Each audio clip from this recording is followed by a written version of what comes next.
Please don't touch. Sorry.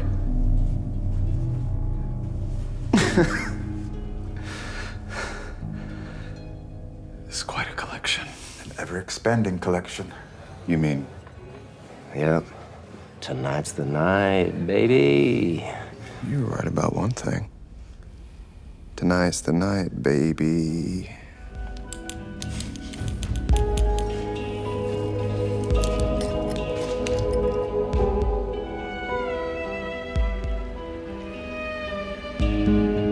There's one thing I couldn't be honest about last night. Is that right? I'm not a Ronald Schmidt. I'm Dexter Morgan, Who's that? the Bay Harbor Butcher.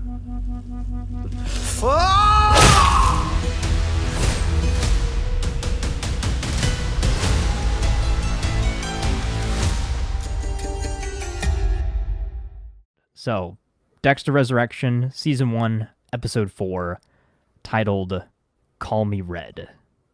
This is the big one, the big turning point Yeah, the of moment the we've been season. waiting for. The moment that we've all been waiting Yeah. for, with all of the, the band of serial killers being introduced. We kind of, come off the heels of the previous episode with Dexter killing Ronald Schmidt, the Dark Passenger killer.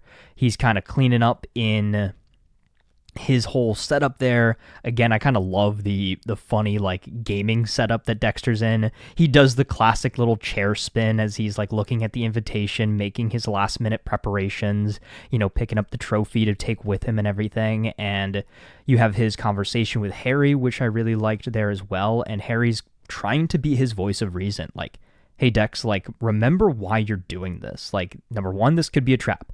Number two, you're going to meet a bunch of serial killers. What is your main mission? What is the code?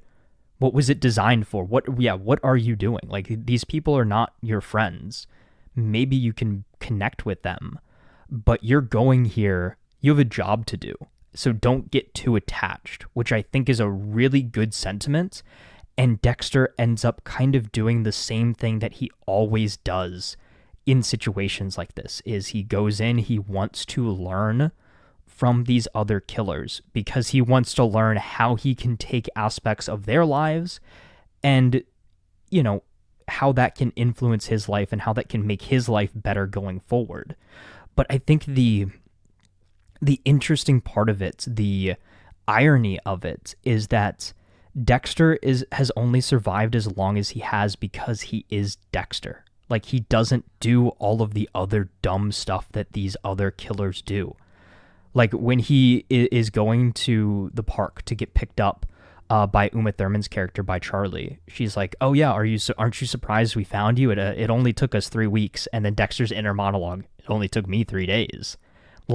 He's on a whole other level as far as the vetting process, the investigation, his skills, and the way that he goes about and the way that he, has perfected his craft and his process over the last 20 plus years of being an active serial killer. So it is very interesting to see him almost have it almost seems like he's got imposter syndrome in a way. He's like, all right, I'm messing up with my son. I don't know how to do this. I need to talk to other people and kind of get another perspective on it, which I totally get. But it's definitely interesting to kind of see Dexter doubt himself so much. But that's where the episode starts. And I think by the end of the episode, he has fully embraced who he is truly meant to be. And that is kind of my little tease going into that. But we've got a ton of different aspects of this episode. The main plot, of course, is the serial killer dinner with Dexter, Leon Prater, all of that. But Harrison's got his own little side story this week as well. We get some background on a lot of these other killers that he meets and everything like that. This is a crazy cast, easily the most stacked cast Dexter has ever had. Not to say Dexter hasn't had some big cast members in the past. There's been a couple, But John Lithgow, obviously. Yes. Jimmy Smits. Yes. No. There's been some, some heavy big hitters. Actors. Yeah, but no. This, I think, every character has. I don't say every character because there was a couple of that. There's the the Abracadabra actor that I'm like, well, I don't know. David Desmalchian. I mean, I think the Gemini Killer there's a little bit more to him, I think. Mm-hmm. In this episode revealed to me, because I had, again, well, we talked about this. We'll get to it eventually. But I had the big theory coming into this. I was like, all of these characters are not making it out of the first episode. Like, there's too many of them. Yeah, and that is a trap that I think you fell into. The show You is too many characters. Yeah, no, not you. The show You. That you fell into a lot of times is like it was over bloated with characters. But Dexter being who he is, being back in his element, he's gonna thin the herd very quickly. Mm-hmm. And it is survival of the fittest serial killer. So no, it's definitely very like I do think it's such a fun. Not to say that Dexter has never like been in contact with other serial killers, because he 100% has. Like he's done this almost every season. Arthur Mitchell. Eventually Miguel was another serial killer. Isaac Serco, not really a serial killer, but like a hitman mob boss kind of thing. Yeah, but it is a very different dynamic to have it be like a. I do feel like on good terms. I think you're right. Yeah, because I feel like he's never really been friends with. No, he's always been very reserved. Like every time, like, and he always does this. This is the same kind of layout, right? He assumes an identity. You know, in the past, like with Trinity, it was Kyle Butler. Right now he is Ronald Schmidt, or I like how throughout the entire episode, everybody was like, "Oh, this is Ronald Schmidt." He's like, "Call me Red," like trying to pretend like, okay, this is what he would do. But no, I think it's been really interesting to see how, like, I've been very interested to see how he ends up interacting with all of these people, and he gets to be a version of himself that he has never been able to show to anyone outside of his victims the moment that they are on the table.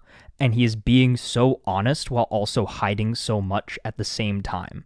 Like the stories that he tells, like, again, we'll get to it, but like when he talks to Kristen Ritter's character, Mia, Lady Vengeance, like they kind of trauma dump and bond over their shared, childhood traumas and things like that. And he is being 100% truthful about Dexter's backstory, but conveying it through the lens of this dark passenger killer. Yeah, and I think there's always, like, I think Dexter is always his most fascinating when he's dealing with, like, temptation, right? Like, I think that's an element that's always very fascinating. And yes, he truly is a boy in a candy store that's just like, can this be for real? Is this like, like, and again, as Harry said, that is it too good to be true? Mm-hmm.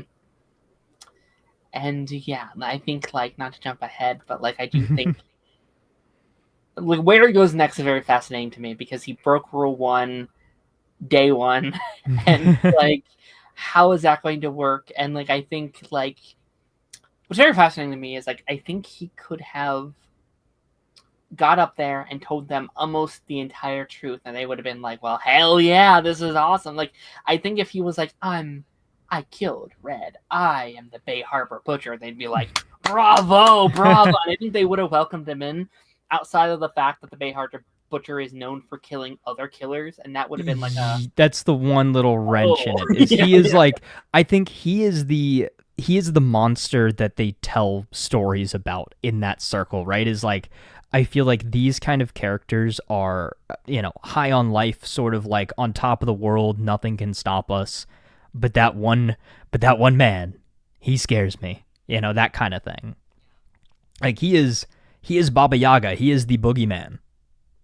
He is John Wick in a lot of ways. This is a really cool way to let Dexter kind of like look upon his past, and also remind the audience of some of these big things, like, hey, you remember season 1, you remember Brian Moser and stuff like that. And I think bringing that back into modern day is very interesting, especially what Original Sin is doing right now. Like, they're both tackling it. We also know he's in the season. Like, we don't know yet, but it seems like he's in the season. Yeah. So that's going to be interesting as well.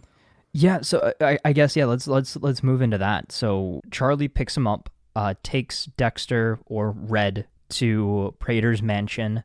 he uses his little fake thumbprint that he makes. You get that little, high tension scene where he's like, oh, sweaty palms. Let's, do the actual thumbprint there. And then we meet Peter Dinklage, Leon Prater, and it's such kind of a subversion to expectations, is because Dexter goes into this thinking, okay, the man who organized this is going to be just like me. And then he talks about, okay, the others are on their way. And Dexter's like, oh, so others just like me, are you just like me? And he's like, oh, absolutely not. I'm just a big fan. And I think that's such an interesting angle, is because we kind of thought that Prater was, and he's doing all this philanthropic work around the city and stuff like that. Like you see a billboard with him with like the, NYPD later on in the episode and stuff like that. So it's very interesting to see that Prater is just kind of a big fan of serial killers. He's like, if somebody that was a big fan of true crime had way too much money and time on their hands, he's become this crazy collector. He shows Dexter his vault. General Grievous, this will make a fine addition to my collection. Like, he asks him to bring a trophy to add to the collection table and everything. And like you said, we get to see all of these different elements from past seasons. We see the blood slides that Dokes took. Those were, Dexter's original blood slides, which was great. And he said, hello, old friends. And he's like, do not touch. I know this is coming towards the end, but Yeah. he does it, he goes back to the blood spatter, or he goes back to the blood plint. Do you think he's going to take it back by the end of the season? Do you think he's going to get his original collection and start? Oh, 100%. I could again? see it now. It was like Prater's mansion gets raided, and they catalog all the evidence, and there's a piece of evidence missing. It's the Bay Harbor Butcher's slides. I think that's exactly what's going to happen. It's interesting because I love that scene in the premiere of Original Sin. He's like, I'm a monster, but I'm an evolved monster. And it's like he's moved past the need for it, but he is in many ways relapsing. Yes, he's falling back into those original primal urges, which they talk about is everybody's got a different name for it, the itch, the urge, that sort of thing. So I think that is very interesting too, is to see, yes, Dexter has been resurrected, but he also wants to fall back into comfort and habit and that sort of thing. But kind of continuing with the vaults, obviously, like we mentioned earlier, we've got the blood slides, we've got the Trinity Killer's hammer, and then Prater's like, oh, it's actually a misnomer. Did you know he killed in fours? And Dexter's like, yeah, of course I did. The table that Brian Moser was killed on, all of these other artifacts, some real life.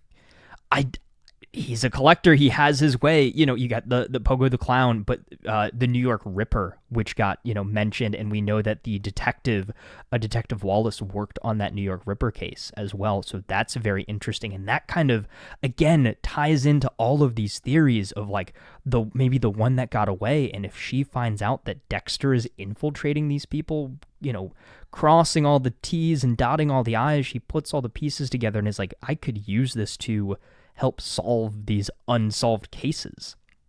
You do get some real life serial killers in there as well. Ted Bundy, Charles Manson, that sort of thing. I think that was really cool. You get little teases for the serial killers that we will meet at the party as well. Al, the Rapunzel, is his serial killer name. Neil Patrick Harris's character, the tattoo collector, of course. David Dastmalchian, the Gemini killer, as well as kind of the big one, obviously Kristen Ritter's character, Mia, Lady Vengeance. And I think the introduction of her to Dexter was kind of the connection that you thought you were going to get right off the bat. And when Prater explained who she was and what she did, is oh, she kills predators, basically, is the big thing, right? And, abusers and things like that, which is so fun and so interesting. And Dexter's like, does she have a code? It was basically Dexter's like, did we just become best friends? That kind of thing. It's they are so interlinked and intertwined, but that sole fact, though, I think that there could be a very interesting connection between her and everything going on with Harrison as well.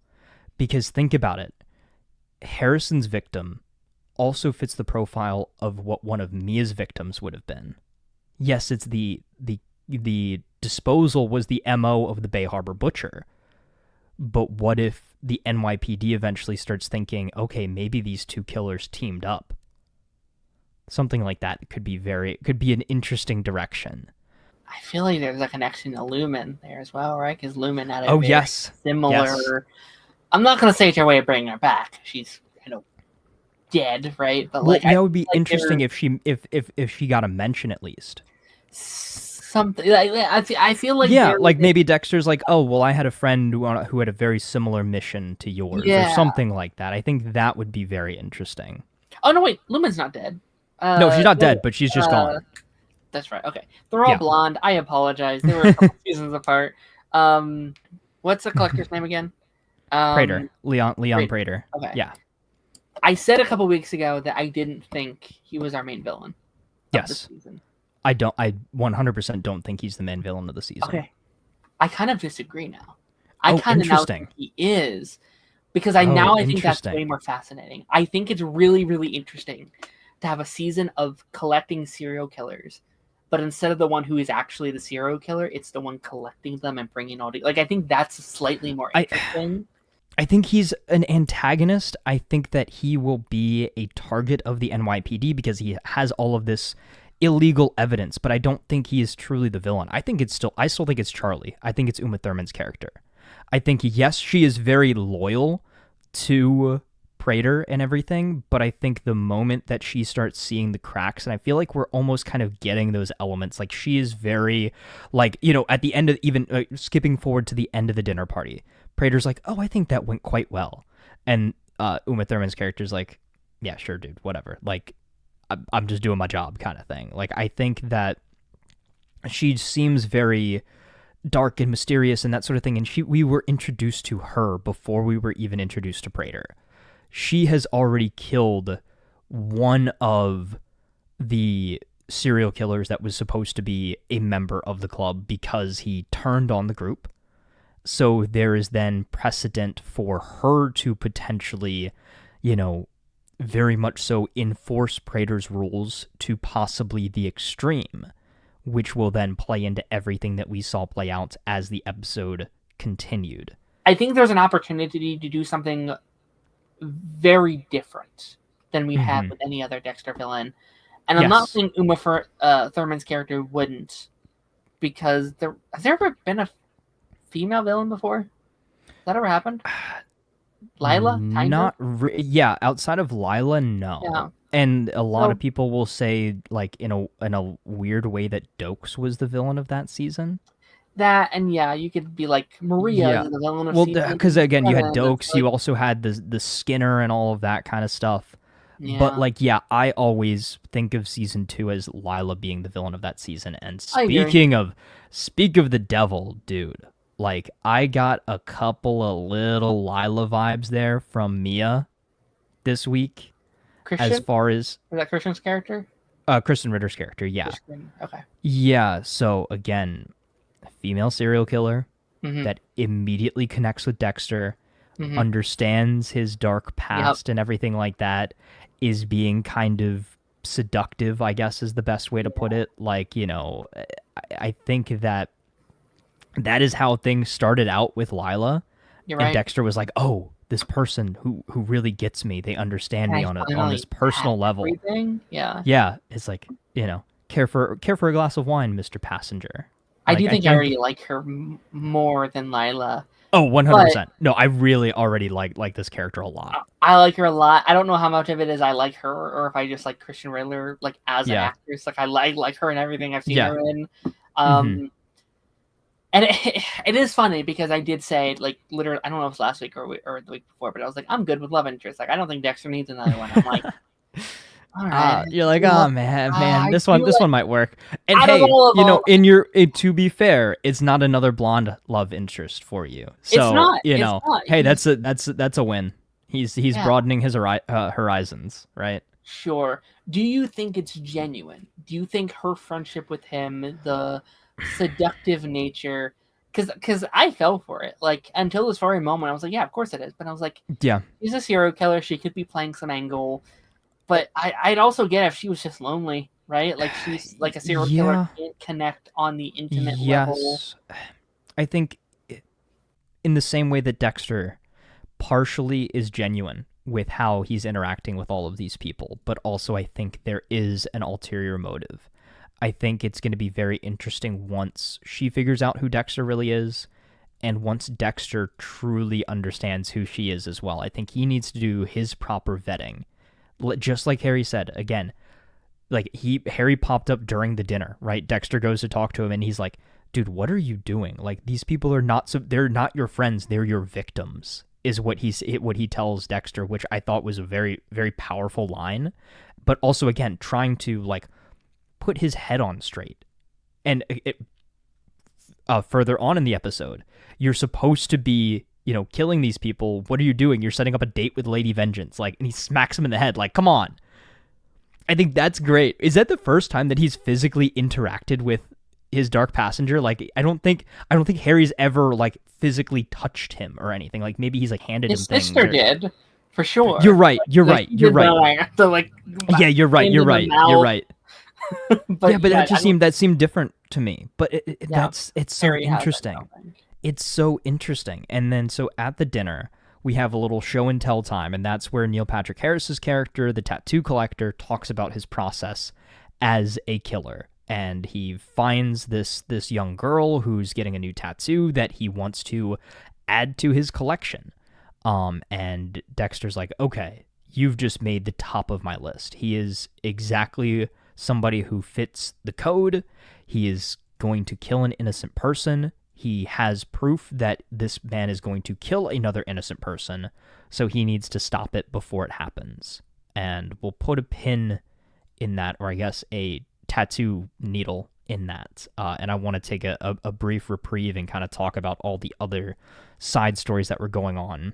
I'm loving kind of this recurring theme for Dexter where he loves playing with his food. He loves... Yes, and I think Harry said that too, is don't play with your food. And that is what has bit him in the past. Trinity, Miguel, Lila, even to an extent. Brain surgeon, Oliver Saxon. But he's also not wrong either. Like, he wasn't completely wrong with Arthur, where it's like, yes, maybe you could learn something, and yes, you don't want to blow your cover. Hot take: he should have killed Arthur in the kitchen. Yeah, you're right. Arthur. He should have killed Arthur in the kitchen, man. He should have killed him in the kitchen. He should have killed him at the construction site. I will say, him not killing Arthur the second he shot Deb pisses me off. Or yeah, that was like. Dude, inspired his daughter to shoot Deb. That's true, but he thought it was Arthur. It was, Yeah, it was like, well, yeah. Yeah, well, who else could it be at that point? Yeah. But, no, so the other parts of this episode, obviously, Harrison and Harrison's story overlaps with Batista's story, which then overlaps with the NYPD story. So Harrison is feeling the guilt and regret over what he's done. And it is building. It is like a Telltale Heart situation, which I thought was very, a very good visual and kind of, ode to things like that, is he gets the watch back, and that is kind of the one piece that is still linking him to Ryan's murder and to his death. And like, yes, Harrison has kind of escaped from the police as far as suspicion goes at this point, but we also see the cops talking about it, and they're like, yeah, this is not a great alibi. Like, okay, you're living in the hotel, cool, but that doesn't mean that you didn't kill the guy. You see Harrison kind of seeking out support from his friend that works in the hotel. Harrison, while Dexter had all of the Riz this week, Harrison unfortunately got none of it, apparently. So, so sorry Harrison. But yeah, you miss 100% of the shots you don't take. So he took a shot. He missed. Yeah, you miss 100% of the shots you don't take. So yeah, and I'm personally really enjoying this love interest. I think. Me too. More than the last. Mm-hmm. What if we're going to parallel? Oh, that could actually be really fun. if we Yeah. parallel the early Dexter days of like, new father in the picture with single mother kind of thing that we did with Frida. Oh wow, I didn't even think about that, but yeah, you're right. That just came to me. You're right. Harrison is filling that same kind of role. Interesting, very interesting. I like that. That'd be interesting, and I like. To me, that. I read it like we didn't have a chance to talk about what had happened. As it's it happens. You shoot your shot, it doesn't take it. You have to just let just let things play out. But in the aftermath of that, though, she may or may not have said some things that, yeah, Harrison, you'll get him next time. Said some things that she shouldn't have said to a particular captain with the most passion. So Batista back in the picture, investigating Harrison, tracks the truck, tracks that to Harrison, tracks that to the hotel. Batista and Harrison have a really great conversation there at the beginning. Jamie Batista mentioned thank you. I thought that was great. I loved that. Yeah, I thought she got her doctorate, is what he said. Yeah, or her PhD. Yeah, she got her PhD and is a middle school principal or something like that. Yeah, and be like, oh hey, I talked to Harrison. And she's like, oh, little Harrison. Like, that'd be great. Yeah, that'd be great. But I loved how Harrison's face kind of lit up and was like, oh, Jamie, like, yeah, she's awesome. Like, but back to Harrison and Batista, right? So Batista starts asking questions about the murder and everything like that. Harrison, again, kind of like a deer caught in headlights, but kind of talks his way out of the situation. And then his friend comes up and is like, hey, Harrison didn't know anything about this murder and, that sort of thing. And Batista's like, wait, what? Nobody said anything about a murder. Like, I was just talking to him about his dad. Nobody said something about a murder. And then he puts all the pieces together, finds out that Ryan got chopped up, just like the Bay Harbor Butcher's victims. He goes to talk to Detective Wallace and is like, hey, I might have some info for you. Which is, that's going in the direction that I thought it was as well, is Batista is going to be kind of working parallel with them. We get another scene of Batista talking to Harrison, and this one was even better than the first one, is Batista was like, he cut the crap, right? Is he was like, I'm done trying to play coy and to play nice, and is like, your dad is bad news. He got LaGuerta killed. He got your Aunt Deb killed. He got your mother killed. And you're protecting him. And now he's out here and he's, potentially killed again. Like, he doesn't necessarily say that Dexter killed he doesn't reveal that Dexter's alive to Harrison. But he's like, you're going down a very dangerous path. You're going down a very dark path. And by not telling me what happened here, you're becoming no better than your father. And I really hope for your sake, you make the right decision. And he leaves. But it is so interesting to see Batista go down this path this season.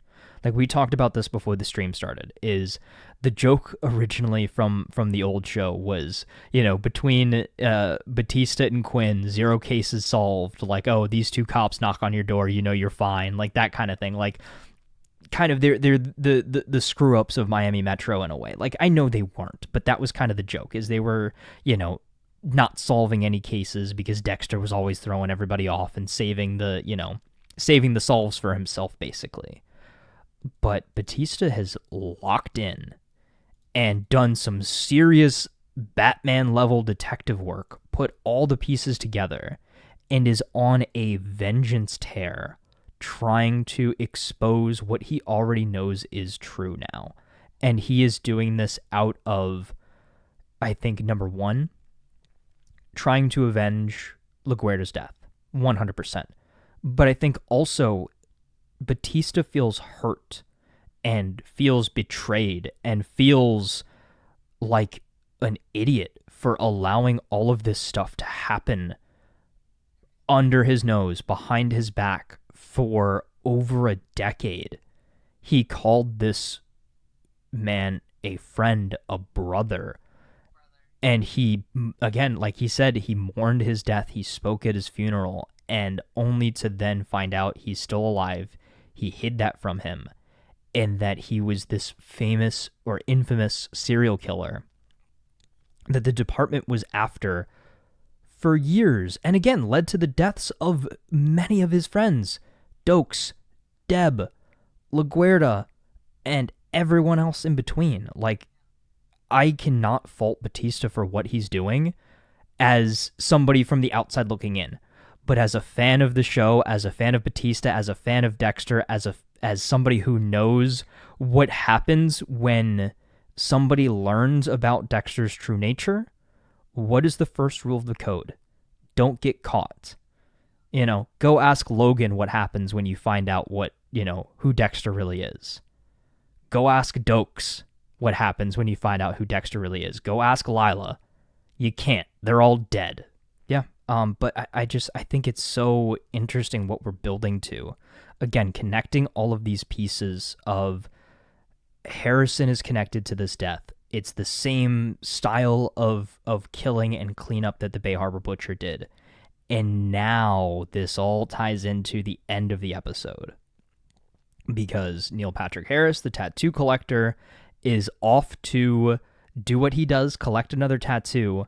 Dexter is kind of trapped between a rock and a hard place. He doesn't have all of his equipment, but he uses his resources to his advantage and gets the tattoo collector on his table.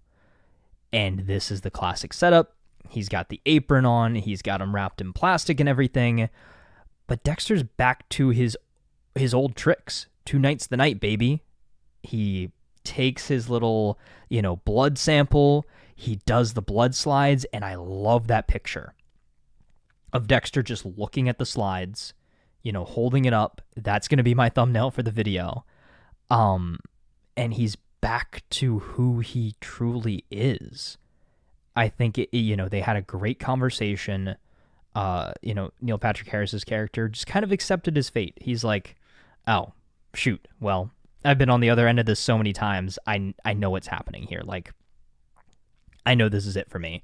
Just kind of tell me what's going on here, basically. Like, who are you? I'm Dexter Morgan. Who's that? The Bay Harbor Butcher. And then he freaks the freak out.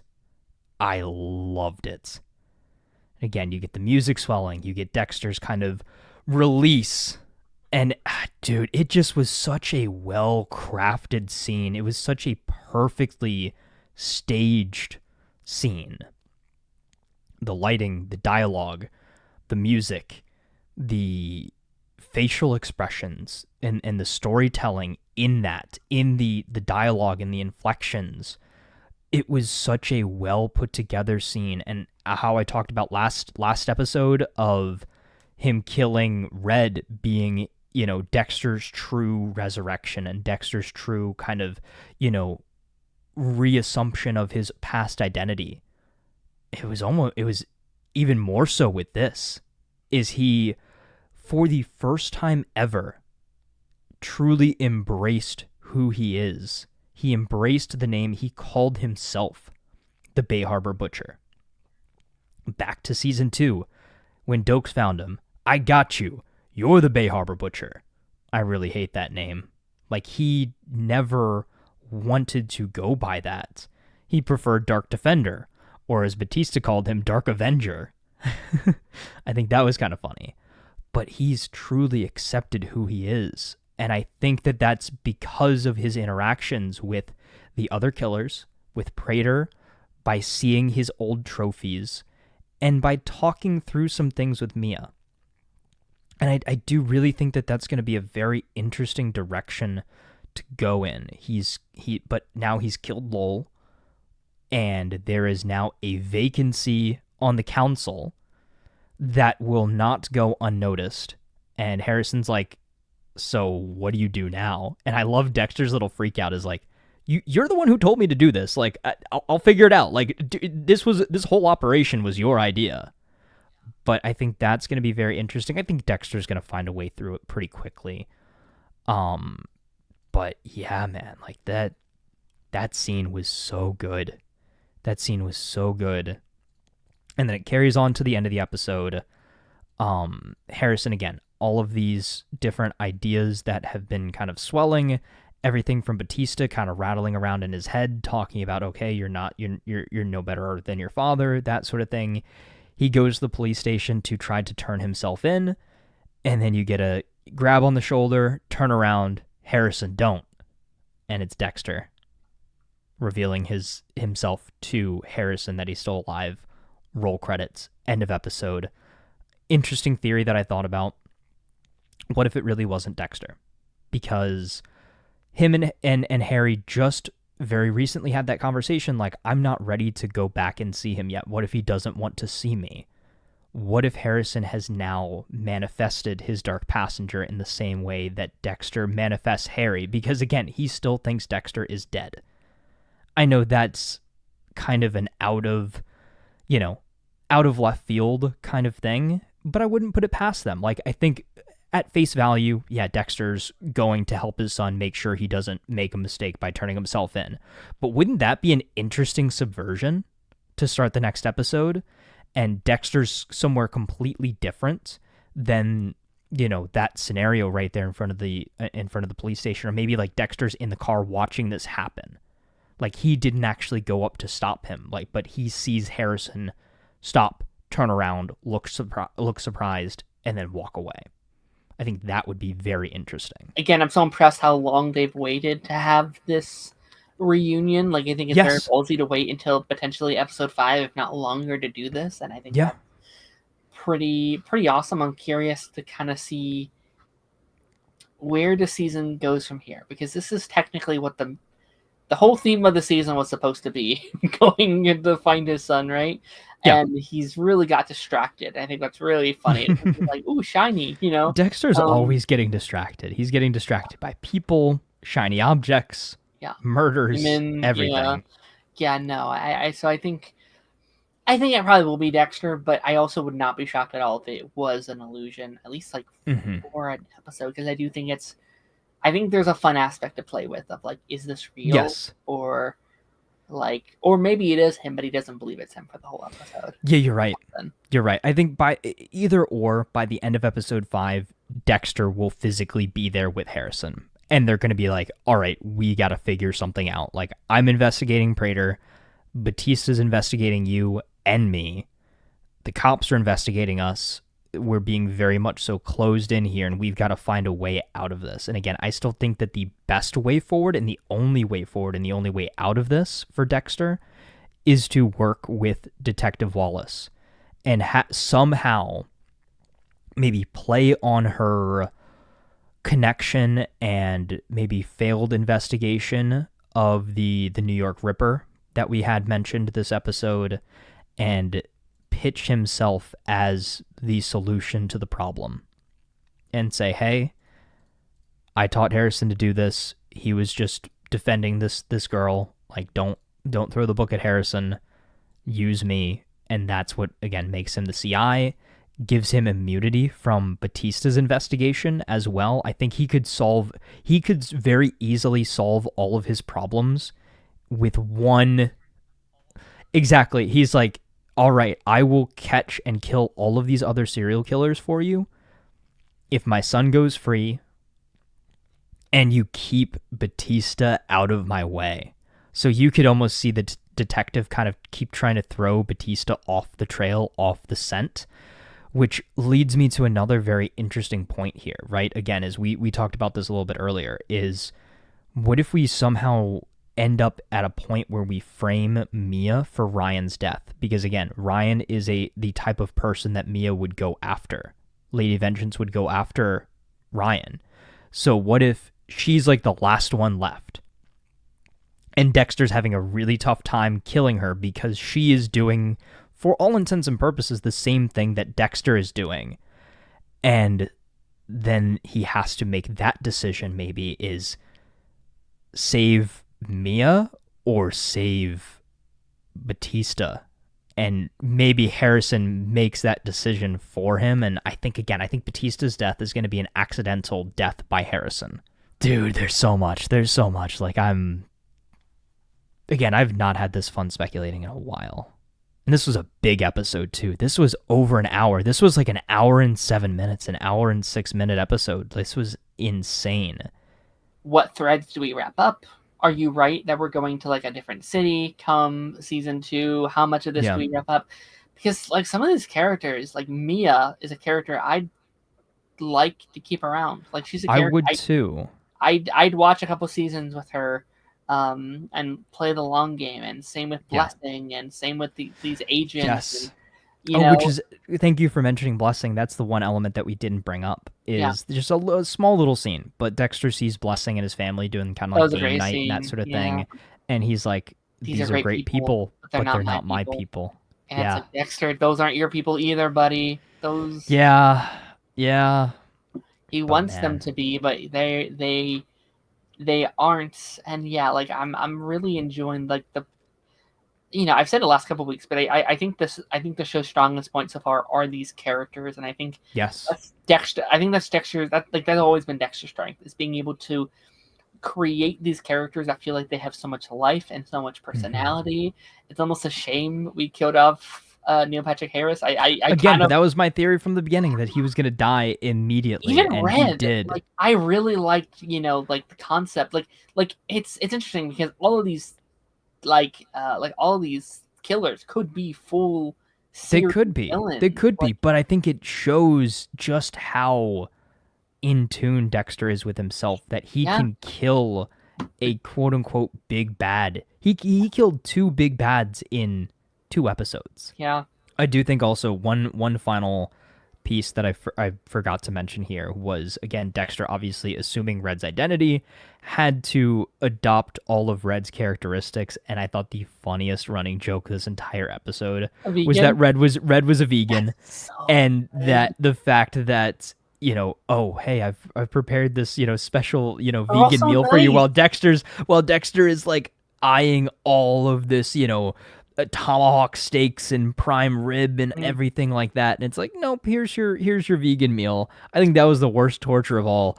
Oh, you want to come back to my place for some pastries? Oh, look at all these pastries. Nope, here's your vegan kale whatever. And I'm like, Dexter, if you would have said one thing, like just say, you know what, I'm trying something different. Again, I think if it continues this trajectory, it's going to be my favorite project of the year. It's going to be my number 1. This was my number 1 most anticipated, and it is living up to that hype and exceeding it. Interesting. Okay. There's nothing else I'd rather watch over this. Like, I think this is, for me, this is number 1 project of the year. Just like in general, movies across TV, movies, and games even.